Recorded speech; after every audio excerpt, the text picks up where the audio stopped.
After seeing the recent transfer of Raheem Sterling from Chelsea to Arsenal, it didn't pass my attention that both teams aren't particularly fond of each other, so it got me wondering who the best players are in history to have played for two rival teams. And when I say rivals, I mean any team rivalries of any description. It doesn't have to be any team's biggest rivalry, nor does it necessarily need to be a local rivalry. And that's the intro, nothing else left to say, so let's get straight into it with a few honourable mentions towards the end. They're in a bit of a loose order from 8 to 1, but honestly all players are that good that they could all easily fit at number 1. So with that being said, starting with number 8. Number 8. Jean Tigana. It seems outrageous putting a player like Tigana in 8th place, but it's testament to the other 7 in this list. Plus, remember what I said, bit of a loose order. Tigana was a world-class midfielder who won the Euros with France in '84 and various league titles in France as both player and manager. Fulham fans will remember him for managing them for 3 years, after which they sacked him and they tried to sue him and lost, and then he sued them and won. He was a member of the French Carré Magique, along with Luis Fernandez, Alain Giresse and Michel Platini in that midfield.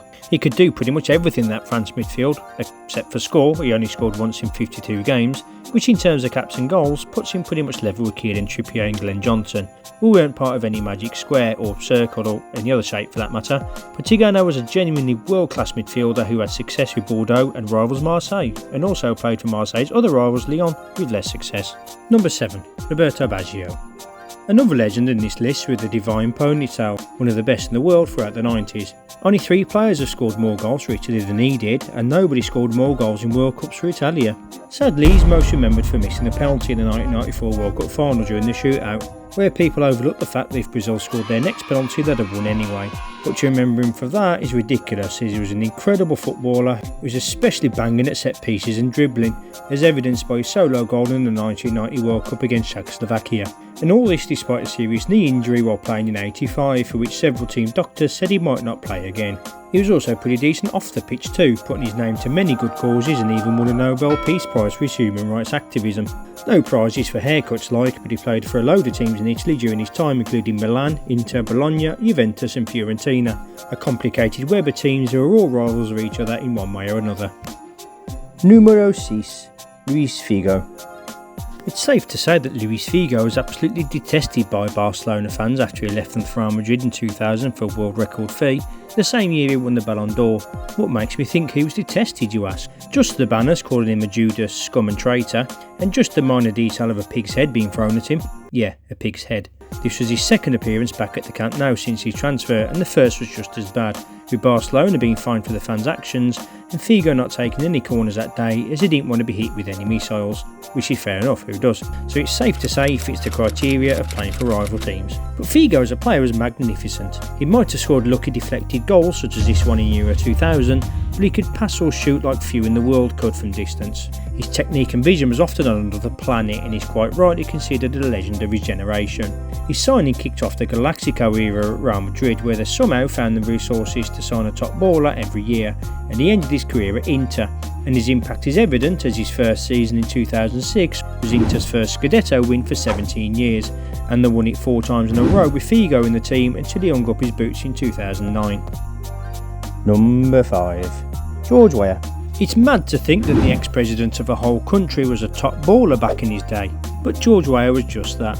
Although he served 6 years as his country's top dog, he was the football world's top dog throughout the 90s and makes it into this list on account of his spells at rivals PSG and Marseille. His peak was perhaps in '95, the year he moved from PSG to AC Milan, the year he won pretty much every individual award possible, including the Ballon d'Or, and it was the following year he scored a famous goal against Verona where, on account of the Verona players forgetting how to run or tackle or do anything, he ran with the ball from his own box for an incredible solo goal. He even had the energy to run off the pitch around the advertising audience to celebrate, where I was knackered just watching him, but easily one of the best on the planet in the mid-90s. Less success at Man City and Chelsea, shall we say, and bizarrely one of only 2 Liberians to play in the Premier League, one of whom won the Premier League, spoiler alert it wasn't Weah, but he did win the FA Cup with the Blues in 2000 in the last FA Cup final at the old Wembley. And his cousin Ali Dia played for Southampton, so football clearly runs in the family. Number 4. Eric Cantona. L'enfant terrible, Eric Cantona. King Eric. Retired age 29, talked a lot about seagulls, kicked fans in the head, but still considered enough of a legend to all who saw him play. And in fitting with his rebel status, he played for no less than 3 sets of rival teams: Marseille and Bordeaux, Montpellier and Nîmes, and of course his most famous spells at Leeds and Man United.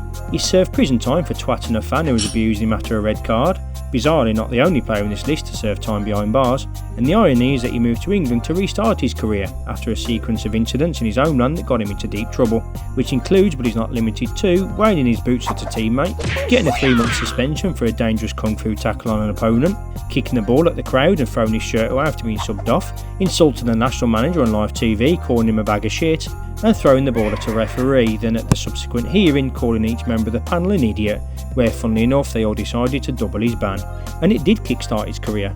He moved to Leeds where he won the last league title before the start of the Premier League, then won the Premier League with Man United the following year, a title he won 4 times in 5 years.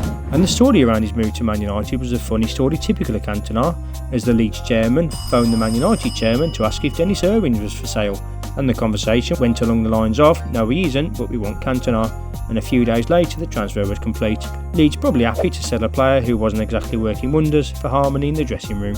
Playing with his trademark collar up and chest out, Cantona transformed Old Trafford. Roy Keane said he glided into the arena as if he owned the place, then probably mentioned Dennis Irwin or something. Alex Ferguson said there was a frenzy every time he touched the ball, and George Best said that he'd give up all the champagne he'd ever drunk just to play alongside him, and he must mean it as that's a hell of a lot of champagne. Even some of the celebrations were typical. He'd score a worldie, then just turn around and stare as if to say, yeah, and what? Proving that he was made just for the Old Trafford stage, he then moved on to a different kind of stage as he had a career in TV, then later talked about cells becoming eternal or something. Soon the science will not only be able to slow down the aging of the cells, soon the science will fix the cells to the state, and so we will become eternal. But there's not a lot else to say about Cantona that has not already been said, so I'll end on a brilliant quote by Andy Cole that summed everything up. He was the only player I saw who the manager never had a go at. We all went to a film premiere and were told to wear black ties. Eric turned up in a cream lemon suit with Nike trainers. The manager told him he looked fantastic. Never change, Eric. Number 3. Ronaldo. Before Ronaldo, there was Ronaldo. The original Ronaldo, the OG Ronaldo, R9. The most electric and terrifying striker on the planet in the mid to late 90s. The first player to break the world record transfer fee twice, the youngest winner of the Ballon d'Or, an award he won twice. He had some success at club level, but bizarrely only won 1 league title in his career, and his best honours are with the national team when he won the World Cup and Copa America twice each. He was explosively unplayable on his day before a series of injuries in the late 90s robbed the world of a ridiculous talent. He was still an excellent player afterwards for Real Madrid, but in his early years at Inter he wasn't only on another planet, he was in another universe.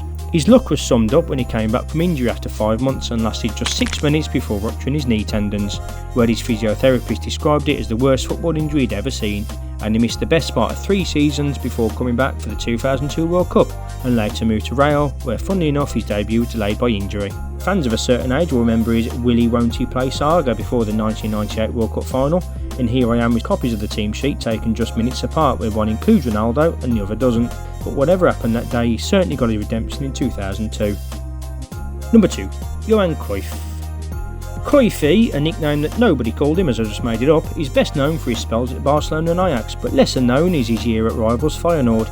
Like Cantona, Cruyff was also known as a bit of a troublemaker throughout his career and had beef with numerous teammates and managers, and this is how his famous number 14 shirt came about, which he wore to piss off the authorities as they still insisted on numbers 1 to 11.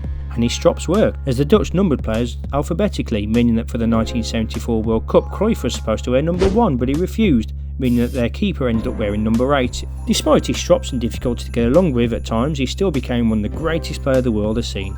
Like he once said, football is a game you play with your brain, and there are few better at it. He won pretty much every award possible during his career, including the Ballon d'Or 3 times, and went on to be just as successful as a manager, with France Football voting him the 4th best manager of all time in a list in 2019. In fact, he was voted by the IFFHS as the 2nd best player of the century behind only Pelé. High praise indeed as both player and gaffer. In the days before diets and fitness regimes and anything remotely healthy, Cruyff smoked for much of his life, so that's less spaghetti, more cigaretti or something, and it's perhaps of little surprise it was diagnosed with lung cancer in 2015 and died 5 months later. There's quite a few honourable mentions, too many to mention, so if you're cussing me for not including someone, I'll put them in the description. But moving on to number 1, Ronaldinho. The second Ronaldo on this list, Ronaldo de Assis Moreira, or Ronaldinho Gaucho to you and I, is also the second convict on this list, to my knowledge anyway.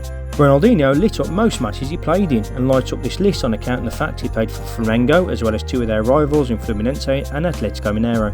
He played for a few top clubs such as Milan, PSG and the Paraguayan prison team, but he was at his peak in the mid-2000s for Barcelona.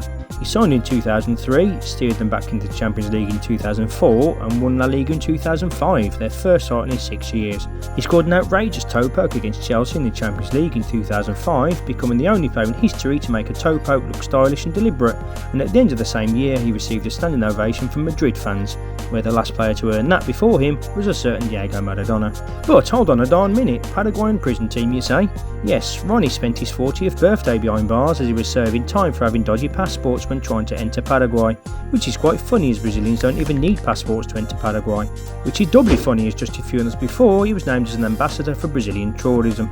Lol. But he did play in a few prison tournaments, which seems a little unfair on the other inmates if you ask me, but all this was after he wound down his career in Brazil with a quick stop in Mexico before hanging up his boots, headband and passport in 2015.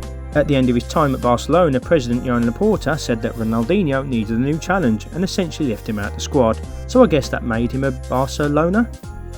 Anyway, but it could have been very different for the Gaucho family. You see, his older brother Roberto played for Grêmio as well and was considered the better player by their father until his career was cut short by injuries, and it's mad to think that his brother was considered the better player. There's not a fat lot I can say about Ronaldinho, as it's all been said before, but I'll end with a quote that Franz Beckenbauer once said, that Ronaldinho is art in its purest form. Probably the most truthful thing he's ever said, to be honest, but there's no arguing with that one. And that's it, no rambling outro. Watch these videos on screen because they're awesome. You're awesome for watching. You'd be even more awesome if you subscribed, hint hint. But above all, have a cracking day.